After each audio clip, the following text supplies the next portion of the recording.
The World Before the Storm. The name her parents gave her, Irena, is derived from the Greek word for peace. In the sun-drenched years of the late 1930s in the small Polish town of Kozłowa Góra, this name seemed a perfect fit. Irena Gut was the eldest of 5 daughters in a devoutly Catholic family, a girl defined by her fierce intelligence, her deep faith, and a restless ambition to serve. Archival photographs from this period show a young woman with bright, determined eyes, her expression one of open-hearted optimism. Her path seemed clear, mapped out with the certainty of youth. She would attend nursing school in Radom, a nearby city, and dedicate her life to healing. In her personal memoirs, written decades later, she would recall the crisp feel of new textbooks and the scent of antiseptic in the hospital wards as the very aroma of her future. The Poland of her youth, reborn as a nation only 2 decades prior, was a place of palpable hope, a country shaking off the long shadow of partition and imperial rule. This national optimism mirrored Irena's own. The gathering storm in the West, the increasingly belligerent rhetoric from Nazi Germany, seemed a distant, almost abstract threat, the stuff of crackling radio broadcasts and grim newspaper headlines, but not something that could truly touch her world. This illusion was shattered with the dawn of September 1, 1939. The strategy of the German invasion, the Blitzkrieg, was not merely a military doctrine, it was a form of psychological terror. For Irena, it began not as a map with advancing arrows, but as a sound, the unearthly, siren-like scream of Junkers Ju-87 Stuka dive bombers. The world dissolved into a cacophony of explosions, shattering glass, and human panic. The German war machine, a marvel of ruthless efficiency and modern technology, rolled over the Polish defenses with terrifying speed. The Polish army, valiant but equipped with an outmoded arsenal and doctrine, was caught in a pincer of steel and fire. Irena, driven by a combination of patriotic fervor and her nursing instincts, immediately volunteered for a Polish military field unit. Her dream of healing was thrust into a brutal reality of grievous wounds, overwhelmed field hospitals, and the constant, gnawing fear of the next air raid. In the chaos of the Polish retreat, her unit was scattered. Hiding in a forest, separated from her family and her comrades, the 17-year-old nursing student found her peaceful world utterly and irrevocably destroyed. She was now just another refugee in a nation being erased from the map. The first part of Poland's tragedy was complete, the second, and for Irena, the more personal, was about to begin. Hello, listener, let me know where you're watching from. And if you don't mind subscribing to the channel and giving it a like, I'd be very pleased as the author. Enjoy listening. In the Shadow of the Red Star. The historical record often focuses so intensely on the Nazi invasion from the West that the second, equally cynical act of Poland's dismemberment is sometimes relegated to a footnote. On September 17, 1939, as per the secret protocols of the Molotov-Ribbentrop Pact, the Soviet Union invaded from the east. For Irena Gut, hiding in the forests of eastern Poland, this meant escaping one predator only to stumble into the path of another. The archival transcripts of her post-war testimonies recount the terrifying ordeal with a chilling lack of emotion, the hallmark of deep trauma. She was discovered not by Germans, but by a patrol of Soviet soldiers. In the lawless chaos of the invasion, military discipline was a fiction. The soldiers, far from their homes and brutalized by their own system, saw a lone Polish girl as spoils of war. Irena was dragged into the woods and brutally assaulted. The physical and psychological wounds of this attack would become a foundational element of her character, forging within her a profound and visceral hatred for totalitarian violence in all its forms. Left for dead, she was found by a passing stranger and taken to a nearby hospital, a place that ironically now fell under Soviet administration. Here, she experienced the grim reality of life under the new occupation. The NKVD, the Soviet secret police, was just as ruthless as the Gestapo. Polish officers, intellectuals, and civic leaders were being rounded up, destined for the mass graves of Katyn or the slow death of the Gulag. After a partial recovery, Irena was put to work in the hospital, but she soon realized that to remain was to invite further danger. Her escape, a detail often glossed over, showcases her nascent resourcefulness. She drugged a local commissar who had taken a predatory interest in her and fled into the winter night. Her journey westward, back towards German-occupied territory in a desperate attempt to find her family, was a lesson in survival. She traversed a landscape of suspicion and fear, learning to read people, to lie, and to move like a ghost. When she finally reached her family home, she found them alive, but their world had been transformed. The swastika now flew over their town. She had escaped the Red Star only to find herself trapped beneath the crooked cross. Her ordeal under the Soviets had stripped away her youthful innocence. Her experiences under the Nazis would now test her soul. Tarnopol and the machinery of forced labor. By 1942, Irena was in Tarnopol, now Ternopil, Ukraine, a city that had been under Soviet rule until the German invasion of the USSR in June 1941. The change of masters had only brought a more systematic form of brutality. Like hundreds of thousands of other able-bodied Poles, Irena was swept up in the Lepanka, street roundups where German soldiers would indiscriminately seize civilians for forced labor. Declassified Wehrmacht logistical records for the Eastern Front revealed the immense strain on German supply lines. To keep the war machine running, the Reich relied heavily on a vast network of conscripted and slave labor. Irena was initially assigned to a munitions factory, a place of deafening noise and constant danger. However, her fluency in German, a skill she had picked up before the war, made her more valuable elsewhere. She was reassigned to the laundry of Heereskraftfahrpark 562, HKP 562, a massive German army motor vehicle repair park. This was not a random assignment. It placed her directly within a critical logistical hub for the German war effort on the Eastern Front. The HKP was a sprawling complex responsible for repairing the thousands of trucks, cars, and motorcycles essential for supplying Army Group South. The German military economic model of occupation is starkly visible here. Local populations were not just to be suppressed, but to be exploited. The HKP employed hundreds of Poles and, for a time, skilled Jewish craftsmen who were deemed essential to the war effort. It was in the laundry, amidst the steam and the mountains of Wehrmacht uniforms, that Irena began her quiet resistance. She was adjacent to the Jewish ghetto, a sealed-off section of the city where thousands were being systematically starved. From her position, Irena could see the suffering, and she began to use her meager access to smuggle scraps of food and medicine through the fences. These were small acts, pinpricks against a mountain of evil, but they were a crucial beginning. They represented the transformation of her survival instinct into a conscious moral choice. She was no longer just enduring, she was beginning to fight back with the only weapons she had, subterfuge and compassion. The laundry, a place of cleansing, became the staging ground for her first clandestine operations. The Major and his villa. Within the rigid hierarchy of the German occupation, a person's fate could turn on the smallest detail. For Irena Gut, it was her diligence and her command of the German language that caught the attention of a man who would unwittingly become the central figure in her war, Major Eduard Rügemer. Rügemer was not a jackboot SS fanatic.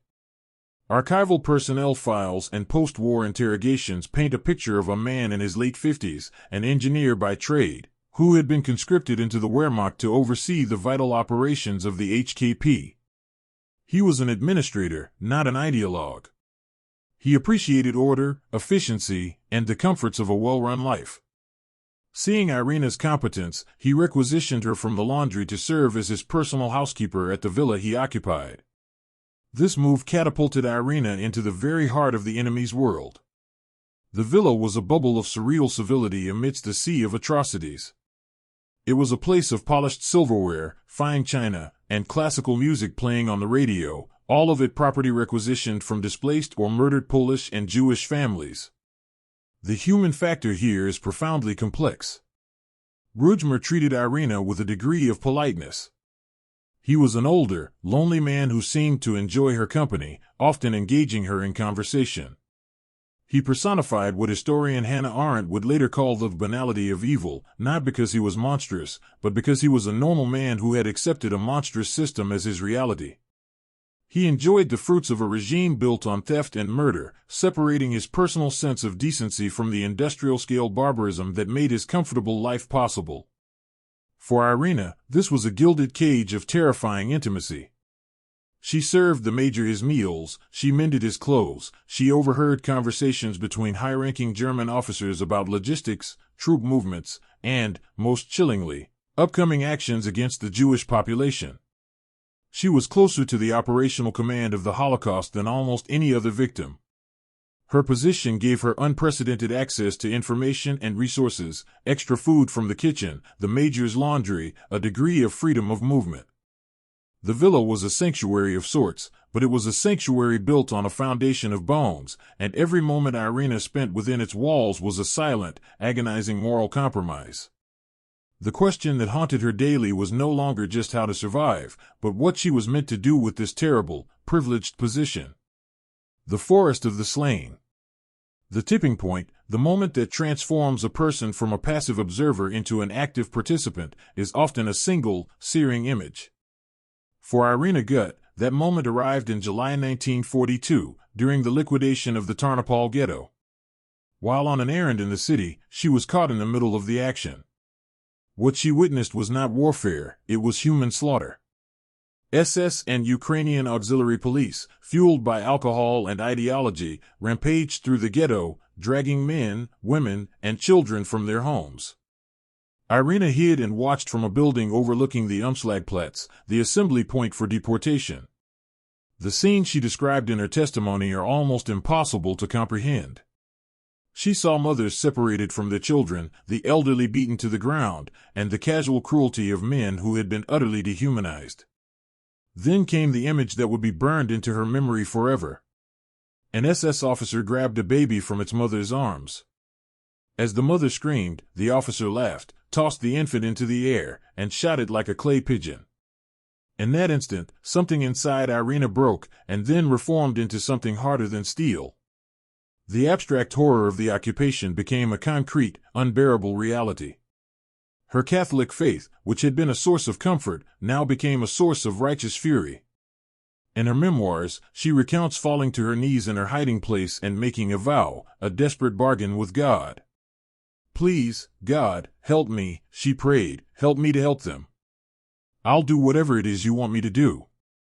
I will use this position you have given me. Just show me the way."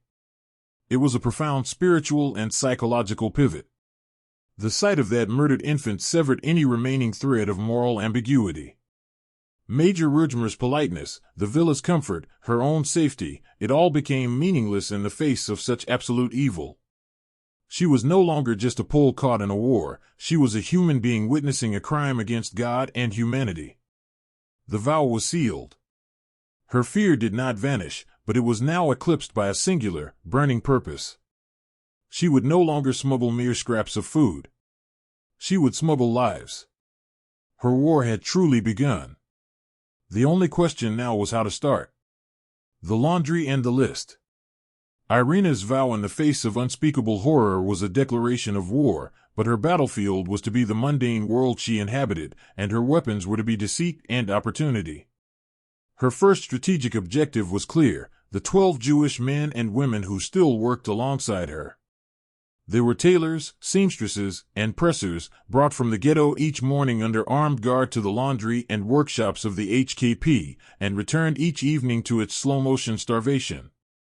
These individuals, whom the German administration classified as Nutzjuden or useful Jews, were temporarily spared from deportation. It was a cynical strategy, documented in countless Nazi directives: exploit their skilled labor to the fullest, and when they are no longer useful, or when the final solution protocols demanded it, discard them. Irena knew their reprieve was a ticking clock. Her memoirs, cross-referenced with survivor testimonies, allow us to reconstruct her first moves. She began not with grand plans, but with whispers. As she sorted the major's uniforms, she would pass by Fanka and Lazar, a young married couple who worked at the presses, and murmur a single word in Polish: jedzenie, food. Later, she would conceal a potato or a piece of bread within a bundle of laundry destined for their workstation. These were tactical probes, testing their trust and her own ability to operate undetected. The laundry itself was a piece of logistical machinery perfect for clandestine activity.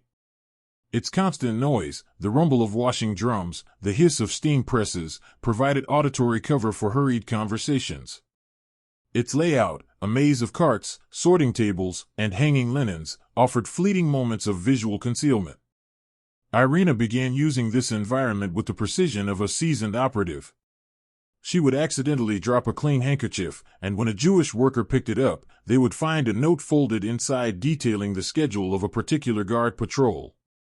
She analyzed the routines of the HKP guards, the flow of supplies, and the blind spots in the facility's security.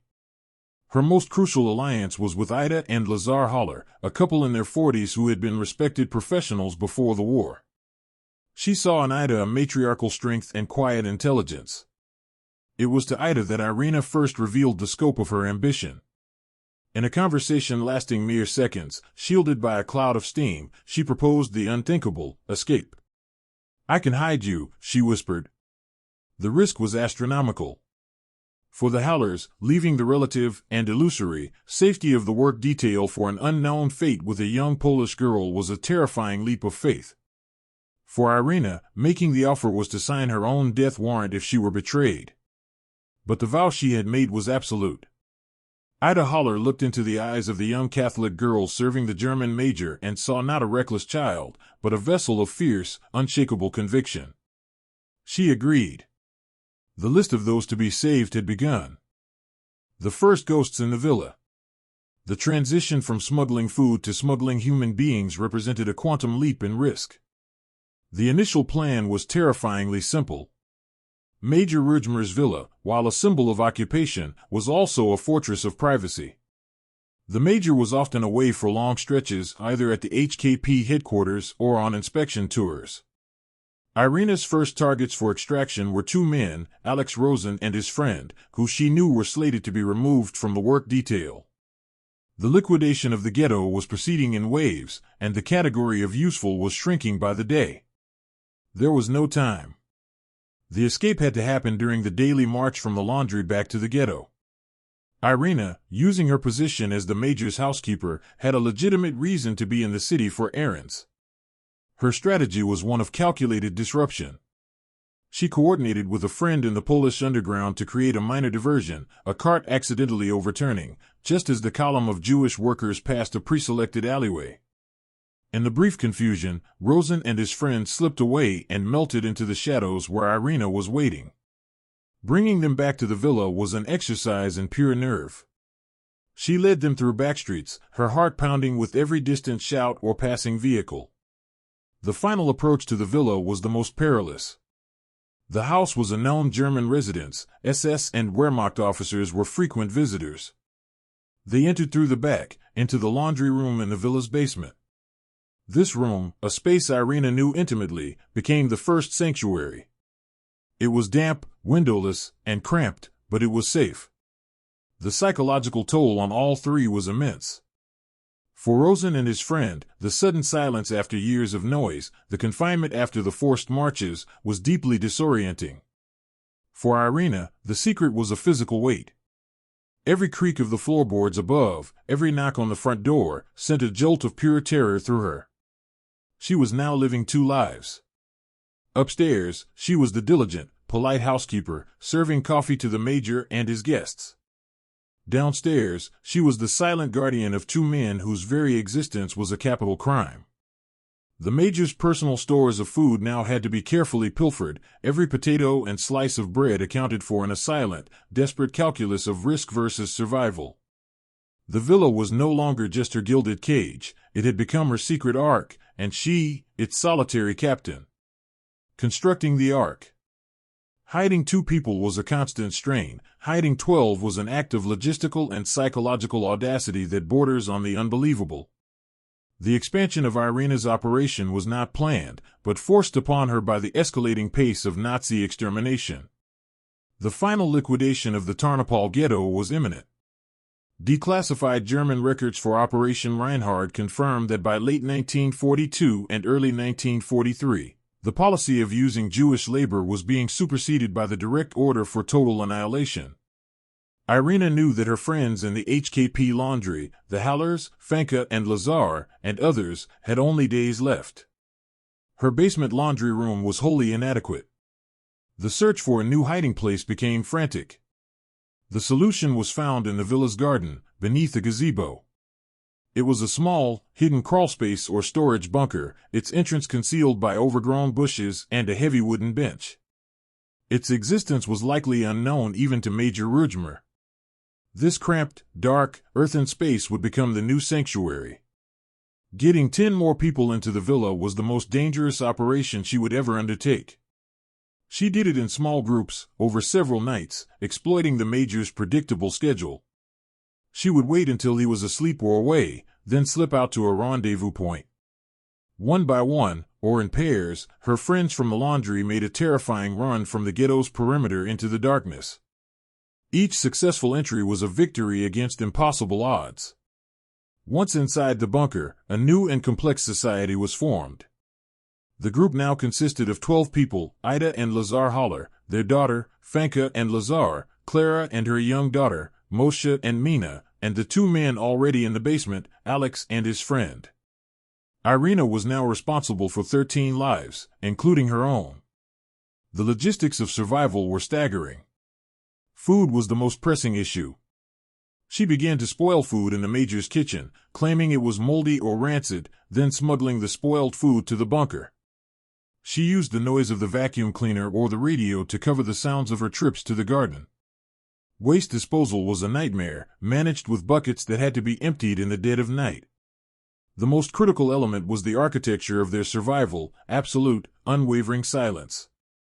They were living directly beneath the feet of a man who could have them all executed with a single phone call. The gazebo, a place of leisure and peace, now concealed an ecosystem of fear and hope, a microcosm of humanity clinging to life in the heart of the Reich. Life in the silent world. For the 12 people hidden beneath the gazebo, the world shrank to the size of a dark, cramped bunker. Their lives were governed by 2 inexorable realities: the movements of Major Rügemer and the actions of Irena Gut. Daylight hours were spent in absolute, enforced silence. They could not talk, cough, or move in any way that might transmit a sound through the earth to the garden or the house above. Archival interviews with the survivors decades later paint a portrait of this surreal existence. They communicated in sign language and whispers. They slept in shifts. They rationed not only food but also the very air they breathed. Ida Haller, the matriarch, established a quiet order, mediating disputes and maintaining morale. They were educated, professional people, pharmacists, businessmen, lawyers, reduced to a state of total dependency. Their former lives were like a distant dream. Irena was their sole lifeline. Her daily routine became a masterpiece of deception. When she went to the market, she was not just buying for the Major, she was calculating how to acquire enough food for 13 without arousing the suspicion of the vendors or the other household staff. When she did the laundry, she was washing clothes for the living and the ghosts. She brought them books to stave off the crushing boredom, news from the outside world gleaned from the Major's radio or newspapers, and, most importantly, hope. She was their jailer and their savior, their provider and their only friend. The psychological pressure on her was immense. She lived in a state of hypervigilance, interpreting every sound, every change in the Major's mood, as a potential threat.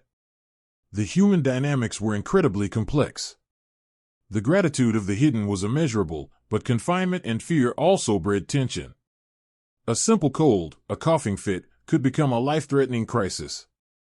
Imagine the terror, lying silently in the dark earth as you hear the heavy tread of the Major's boots walking on the garden path just above your head, his dog barking nearby. In these moments, survival was measured in heartbeats and held breaths. Irena had to be the calm center of this storm, projecting a confidence she rarely felt, her own youth and fear hidden behind a mask of resolute capability. The Christmas party and the barking dog. The delicate equilibrium of the villa was shattered on numerous occasions. Each new discovery was a tactical nightmare requiring Irena to think and act with the speed of a front-line soldier.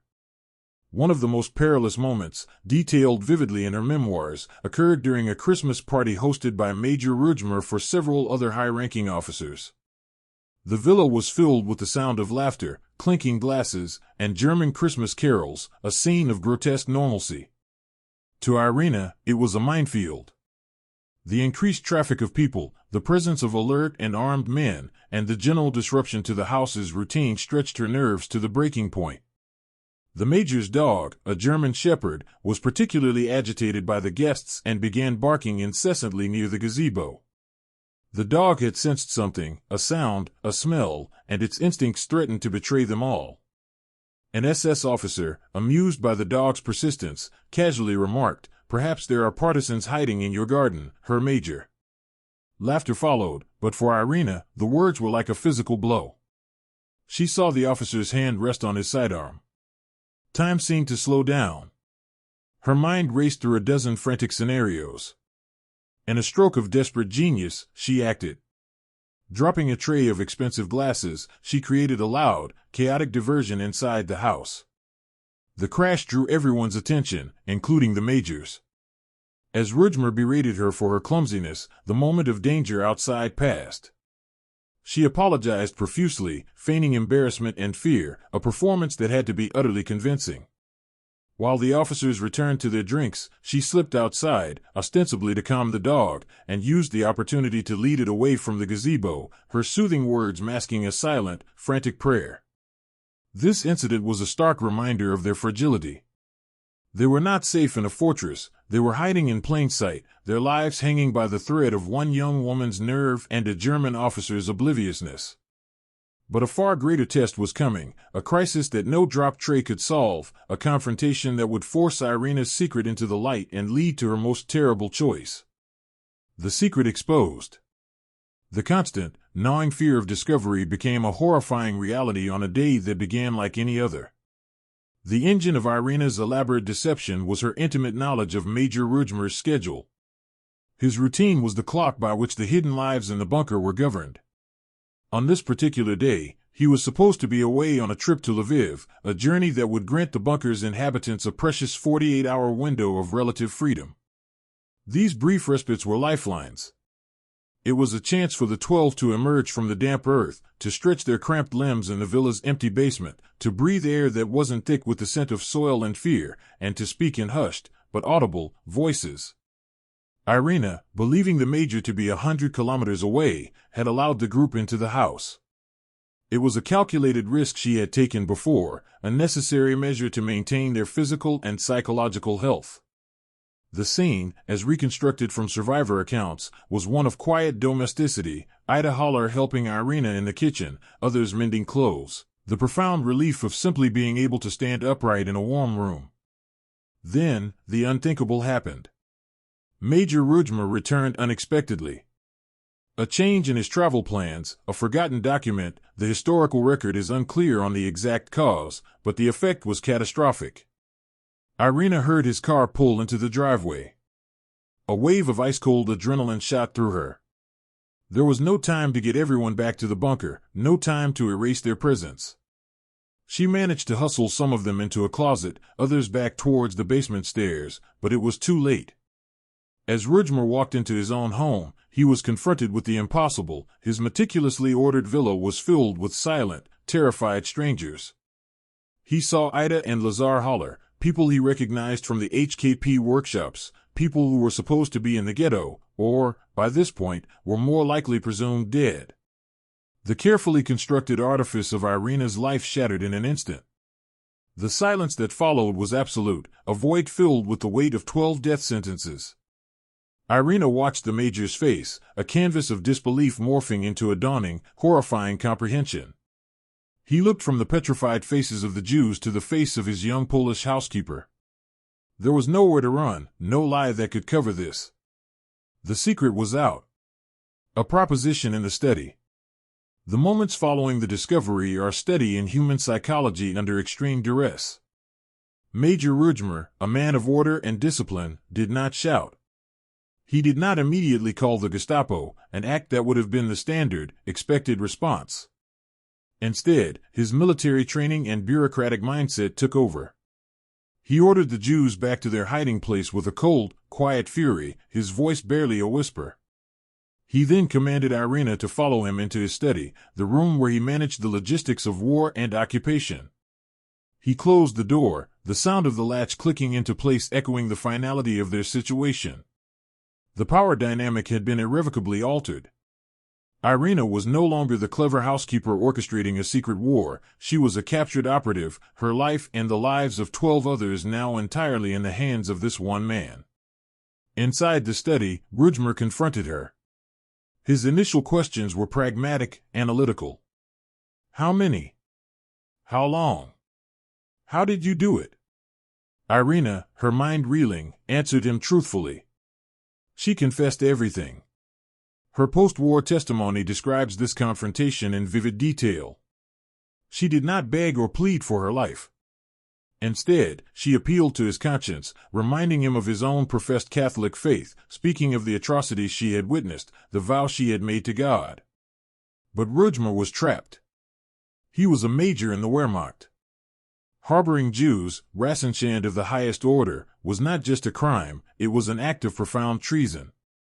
An immediate report to the SS was his duty. Failure to do so would mean his own execution. He paced the room, a man wrestling with the abyss. On one side was his duty to the Reich, his career, his very life. On the other was the silent appeal of his housekeeper and the undeniable humanity of the people she was protecting. He was not a monster, but he was a component in a monstrous machine. Then, he stopped pacing. He looked at Irena, a long, searching gaze. And he made her a proposition. He would not report her. He would keep the secret. He would allow the 12 to live. But there was a price. She was to become his mistress. The unbearable choice. The choice presented to Irena Gut was a moral crucible of almost unimaginable intensity. It was a decision that transcended the simple binary of life and death and entered a realm of profound personal and spiritual violation. On one hand, refusal was simple. It meant certain death for her and for the 12 people who had placed their absolute trust in her. They would be dragged from the bunker, likely shot on the spot or sent to the Janoska concentration camp, a place from which no one returned. Her own end would be brutal: interrogation, torture, and execution as a Polish resistor and a race defiler. Her sacrifice would be absolute, but it would be futile. On the other hand, acceptance meant a different kind of death. It meant surrendering her body to the man who represented everything she despised. It meant an intimacy born not of affection, but of coercion and the stench of complicity. For a devout Catholic girl who had taken a vow of service to God, this was a desecration of her soul, a sacrifice of her own personhood. Her internal struggle, as she later recounted, was agonizing. She saw the faces of the children in the bunker. She remembered the image of the baby being shot in the ghetto. She recalled her vow to God: I will do whatever it is you want me to do. Was this what he wanted? A sacrifice not of her life, but of herself? She had to weigh the sanctity of her own body and spirit against the sanctity of 13 lives. In the cold, wood-paneled study, surrounded by the official maps and documents of the German war machine, Irena made her decision. It was not a choice for herself, but for them. She looked at Major Rügemer, the lonely, powerful man who held all their fates in his hands, and she agreed to his terms. This act, born of desperation and a profound love for the people she was protecting, was her ultimate act of resistance. She would weaponize her own body, turning the Major's demand for intimacy into the very shield that would protect her flock. It was a compromise that would save their lives but would haunt her for the rest of hers. The nature of their relationship had changed. He was no longer just her master, he was her collaborator and her captor. And she was no longer just his housekeeper, she was his secret keeper, his reluctant partner, and the silent, enduring guardian of the souls hidden beneath his feet. A new, terrible normalcy. The period that followed Irena's decision was one of surreal and terrifying normalcy. The villa's routine was re-established, but it was now underpinned by a monstrous secret shared between two people.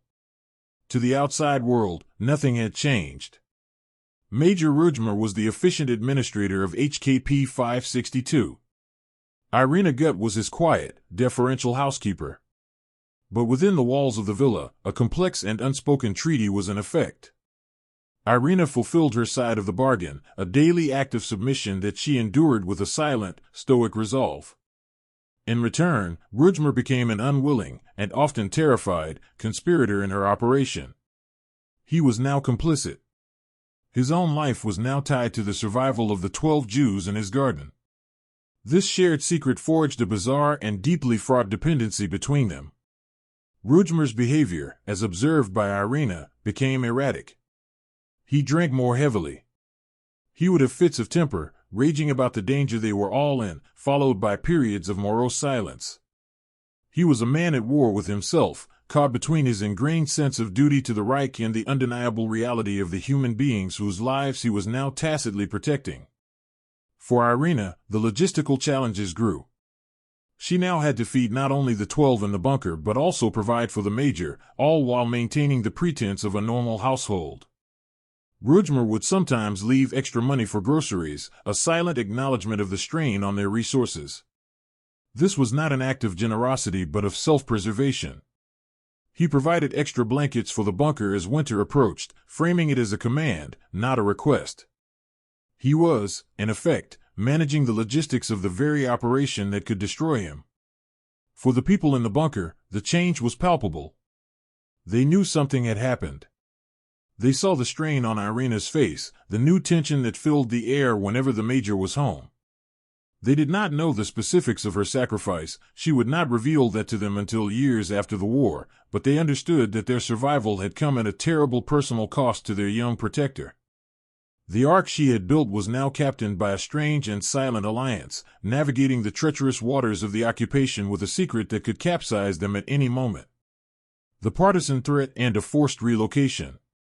As 1943 bled into 1944, the strategic situation on the Eastern Front was shifting dramatically. The Red Army was on the advance, pushing the Wehrmacht back across Ukraine. This changing military landscape brought a new and immediate threat to the villa. The woods around Tarnopol, once solely the domain of the German military, were now teeming with Soviet partisans and Polish underground fighters. Their activity grew bolder, supply lines were sabotaged, German patrols were ambushed, and collaborators were assassinated. Major Rügemer's villa, as a known residence of a high-ranking German officer, became a prime target. There were whispers of impending partisan raids. For Rügemer, the fear was twofold. He feared an attack by partisans who would see him only as a German officer. But he also harbored a deeper, more profound terror. What if the partisans discovered the people in his bunker? The consequences were unthinkable. The partisans might kill them as collaborators, or the discovery could lead back to him, exposing his treason to his own side. The pressure became too much. The archival data on Wehrmacht force relocations in this period shows a pattern of consolidation as the front line moved westward. Rügemer received new orders. He was to be transferred from Tarnopol to Kielce, in central Poland. He was to abandon the villa. For the secret community in the bunker, this news was a death sentence. To be left behind in Tarnopol meant certain discovery and death as the brutal German retreat and subsequent Soviet advance engulfed the city. Irena, seeing the panic in their eyes, confronted the major. Their fates were now intertwined. If he abandoned her and her group, he was leaving behind 12 witnesses to his crime. It was this logic, a cold appeal to his own survival, that she used to convince him. He could not simply leave them. Reluctantly, and with immense risk to himself, Rügemer agreed to help facilitate their move. The logistics of moving 12 people hundreds of kilometers through hostile, war-torn territory, under the noses of the Gestapo and the Wehrmacht, seemed impossible. But the alternative was certain death. The Ark, once a stationary sanctuary, now had to become a fugitive vessel, and its unwilling co-captain was a German major fleeing the advance of the Red Army. The Forest Heist. The plan to move 12 people from Tarnopol to Kielce was less a military operation and more an act of sheer, audacious desperation. Major Rügemer, now a full-fledged, if deeply reluctant, conspirator, used his authority to orchestrate the move. His official reason for the transport was the relocation of essential war materials and skilled factory workers needed at his new post. This provided the necessary paperwork, the lifeblood of the German bureaucracy, to requisition 2 large transport trucks. The skilled workers would be Irena's 12 friends, the materials would be the meager possessions they could carry. The riskiest part of the plan involved a handoff in the dead of night. Rügemer could not risk having the group discovered at the villa or the HKP motor pool. The rendezvous point was a designated clearing in a forest several kilometers outside Tarnopol, a location known to Irena through her loose contacts with the Polish underground. On the appointed night, under the cover of a moonless sky, the 12 emerged from the bunker for the last time. This was their exodus. Led by Irena, they moved like phantoms through the familiar landscape, their senses on high alert. Every snapped twig, every hoot of an owl, sounded like a prelude to discovery. The psychological strain of this final journey from the villa was immense. They were leaving the only sanctuary they had known for nearly 2 years for a terrifying uncertainty. Simultaneously, Rügemer had dispatched 2 trusted German drivers with the trucks, giving them sealed orders to pick up special cargo at the forest coordinates. The drivers were regular Wehrmacht soldiers, not SS, and were told only what they needed to know. When the trucks rumbled to a halt in the clearing, the 2 soldiers were met by the sight of a dozen gaunt, terrified civilians and a young Polish woman. Irena, drawing on every ounce of authority she could project, explained that these were the workers Major Rügemer had ordered transported. The soldiers, likely bewildered but unwilling to question a major's direct orders, complied. The 12 were hidden in the back of the trucks, concealed beneath canvas tarps and empty crates. As the engines roared to life, pulling away from the forest and onto the main road west, Irena climbed into the cab of the lead truck. She had successfully stolen 12 lives from under the Gestapo's nose, using a Wehrmacht major's own resources to do it. The journey through the inferno. The journey westward was a flight through a collapsing world. The roads were a chaotic torrent of retreating German military columns, refugees, and Wehrmacht patrols. Every checkpoint was a potential disaster. The Wehrmacht soldiers at these checkpoints were on high alert for deserters and partisans, their nerves frayed by the advancing Red Army. The paperwork provided by Rügemer was their only shield. At each stop, Irena would present the documents, her heart hammering against her ribs, using her fluent German and calm demeanor to deflect suspicion. Inside the trucks, the 12 lay in absolute, suffocating silence, huddled together in the darkness. The physical misery was acute, the bone-jarring ride, the cold, the lack of food and water, but it was nothing compared to the psychological terror. They could hear the German voices at the checkpoints, the clatter of rifles, the guttural commands. Each stop could be their last. One particular incident, recorded in survivor testimonies, highlights the knife-edge tension. At a major crossroads, their small convoy was halted by a suspicious SS patrol, a far more dangerous entity than the regular army. The SS officer, unconvinced by the paperwork, demanded to inspect the cargo. This was the moment of truth. As the officer strode to the back of the truck, Irena's driver, a weary, middle-aged German soldier who by now must have guessed the true nature of his cargo, intervened. Displaying a remarkable bit of quick thinking, he began complaining loudly to the SS officer about the incompetence of his superiors, the poor quality of the truck, and the futility of the war. It was a classic display of a soldier's grousing, a universal language in any army. The performance was so convincing, and so relatable to the SS officer's own frustrations, that it created a momentary bond of shared misery. Distracted and annoyed, the officer waved them through with a dismissive gesture, more interested in complaining about his own problems than in conducting a thorough search. A combination of a German major's signature, a weary soldier's theatrical complaint, and sheer, dumb luck had saved them all. After days of this constant strain, they finally arrived in the vicinity of Kielce and were hidden once more, this time in a remote, abandoned hotel Rügemer had secured on the pretext of needing a forward command post. Partisan, nurse, and fugitive. In the relative safety of the abandoned hotel near Kielce, the fragile alliance began to fray. The war was closing in. Major Rügemer, now deeply paranoid, realized the end of the Reich was near.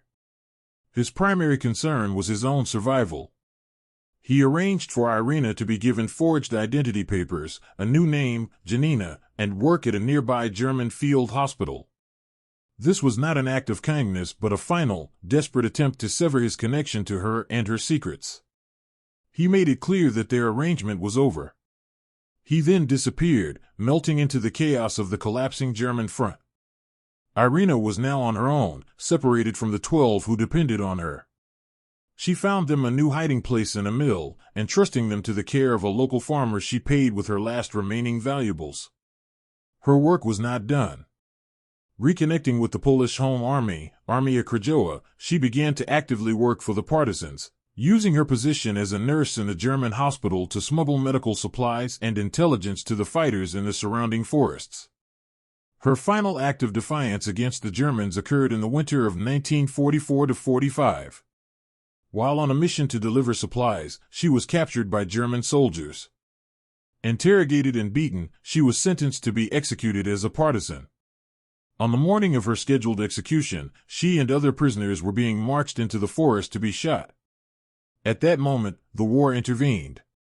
A Soviet artillery barrage, the vanguard of the Vistula offensive, began to rain down on the German positions.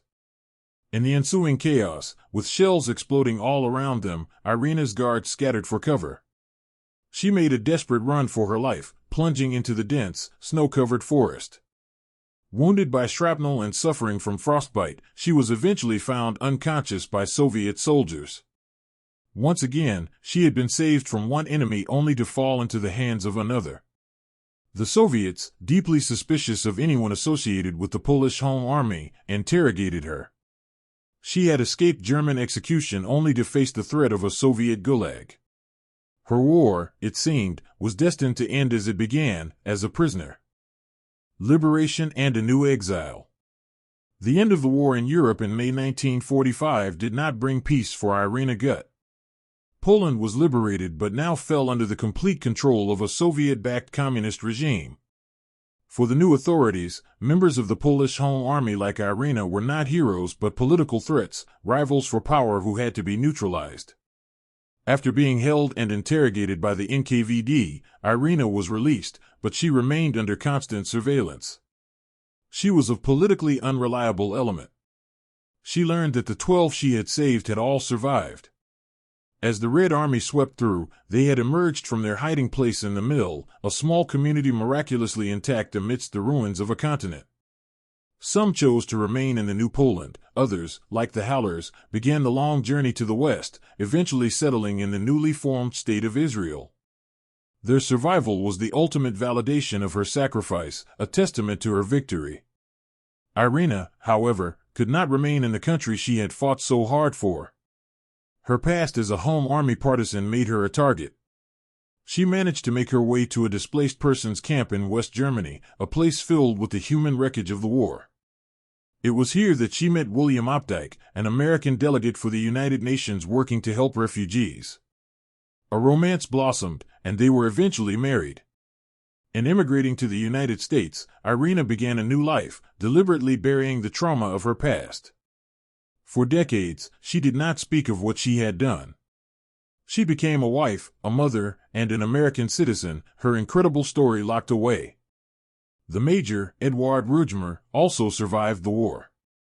He was captured by the Allies, but due to a lack of evidence of any direct involvement in war crimes, he was eventually released and lived out the rest of his life quietly in Germany, his one great, terrible secret kept safe by the woman whose life he had both saved and violated. The vow fulfilled, the story told. For decades, Irena Gut Opdyke's story remained her own. The weight of her past, particularly the nature of her sacrifice with Major Rügemer, was a burden she felt was too heavy to share. The turning point came in the 1970s with the rise of Holocaust denial movements. The assertion that the genocide she had witnessed with her own eyes had never happened was an obscenity she could not tolerate. The vow she had made in Tarnopol, a vow of service and witness, was reawakened. She realized that her silence made her complicit in a different way, allowing history to be erased. She began to speak. At first, it was to small community groups, then to schools and synagogues. Her story, delivered in a quiet, steady voice, held audiences spellbound. She was a living link to the past, a direct witness to both the depths of human depravity and the heights of human courage. In 1982, Yad Vashem, the World Holocaust Remembrance Center in Israel, officially recognized her incredible bravery. Irena Gut Opdyke was named one of the righteous among the nations, an honor reserved for non-Jews who risked their lives to save Jews during the Holocaust. Ida Haller, the matriarch from the bunker, flew from Israel to plant a tree in Irena's honor on the Avenue of the Righteous. It was a profound reunion, a public acknowledgement of the debt owed to her. Irena's decision to speak transformed her from a silent survivor into a powerful educator. Her memoir, In My Hands, Memories of a Holocaust Rescuer, was published in 1999, ensuring her story would not be lost. She had fulfilled her vow twice, first by saving 12 lives from the physical destruction of the Holocaust, and second by saving their memory, and the truth of the Holocaust itself, from the erosion of time and denial. Irena Gut Opdyke passed away in 2003, but her story, meticulously preserved in archival testimony and her own words, remains. It is an enduring, deeply complex, and vital record of how, in a world consumed by darkness, the determined conscience of one young woman could become a small, brilliant, and inextinguishable light.